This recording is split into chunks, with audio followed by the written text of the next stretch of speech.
দার্জিলিংয়ের offbeat site scene দেখা complete করার পর বাড়ি ফেরার দিন আমরা গেছিলাম বেঙ্গল সাফারিতে, যেটা রয়েছে শিলিগুড়িতে। আর এই বেঙ্গল সাফারিতে দেখা যায় বাঘ থেকে শুরু করে চিতা, হাতি, হরিণ আরও অনেক কিছু। তো এই বেঙ্গল সাফারি করতে হলে তোমাকে সকাল সকাল চলে আসতে হবে। আর এখানে টিকিট কাউন্টার তোমার 9টা থেকেই খুলে যায়, আর শো টাইম হচ্ছে তোমার 5টা পর্যন্ত। আর এখানে টিকিট প্রাইস স্টার্টিং হচ্ছে 250 টাকা থেকে 800 টাকা পর্যন্ত। বিভিন্ন ক্যাটাগরির টিকিট প্রাইস রয়েছে। তারপরে আমরা সবাই মিলে চলে আসলাম, টিকিট কেটে নিলাম আর ভেতরে এন্ট্রি করলাম। ভেতরের পরিবেশটা ছিল খুবই সুন্দর, একদম শান্ত পরিবেশ। আর সেই শান্ত পরিবেশের মাঝে শোনা যাচ্ছিল পাখির কিচিরমিচির। যে দেখো বেঙ্গল সাফারির এখানে লেখা আছে আই লাভ বেঙ্গল সাফারি, এখানকার ট্যাগ। এটা এখন খুব কমন, সব জায়গাতেই মোটামুটি এরকম একটা ট্যাগ থাকে। এই যে দেখো কি সুন্দর লাগছে দেখতে, সবুজ অরণ্যতে সবুজ অরণ্য সব।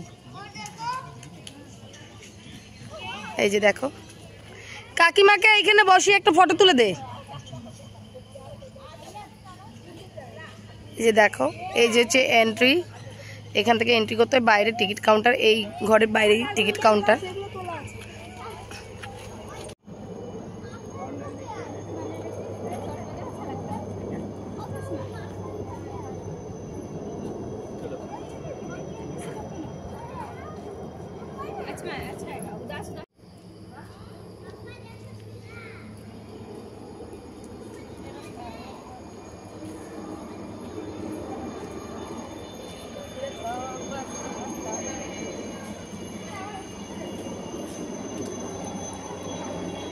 তারপরে দেখো এখানে বেশ কিছু ভ্যান গাড়ি দাঁড়িয়ে রয়েছে, কোনোটা সাদা কোনোটা আবার সবুজ।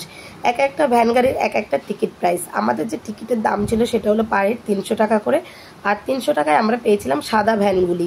তারপরে দেখো আমরা জঙ্গলে বেরিয়ে পড়েছি বেঙ্গল সাফারির জন্য। আর এই জঙ্গলে আমাদের টিকিট প্রাইসের মধ্যে যে সমস্ত পশু পাখি দেখব সেগুলোই এখন আমাদেরকে দেখাতে নিয়ে যাচ্ছে। তো প্রথমে আমরা যে পশু দেখলাম সেটা হলো রয়্যাল বেঙ্গল টাইগার।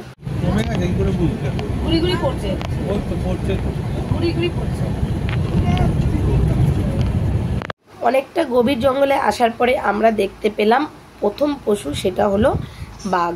তো দেখো সবাই দেখার জন্য হুমড়ি খেয়ে পড়ছে।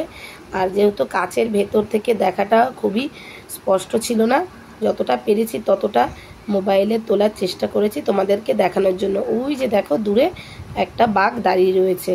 এছাড়া আরও অনেক বাঘ দেখেছি, সেগুলোই তোমাদেরকে এখানে দেখাবো। বাঘ ছাড়াও দেখেছি ময়ূর, হরিণের ভিডিওটা তোমাদের সাথে শেয়ার করতে পারলাম না, কারণ আমি ভিডিও করতে ভুলে গেছিলাম।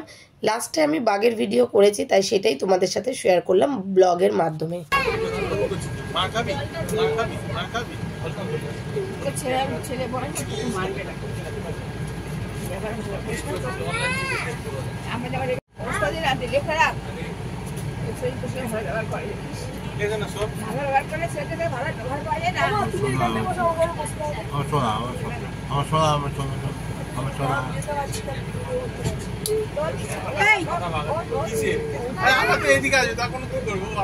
শিলিগুড়ির বেঙ্গল সাফারি কমপ্লিট করে আমরা চলে আসলাম বাগডোগরা বিমানবন্দরে।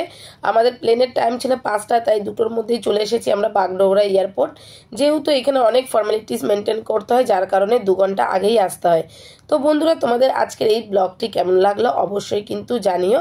আর এরপর দেখা হচ্ছে আমাদের আবার নেক্সট যে ট্রিপটা করেছিলাম সেই ট্রিপের ব্লগ নিয়ে।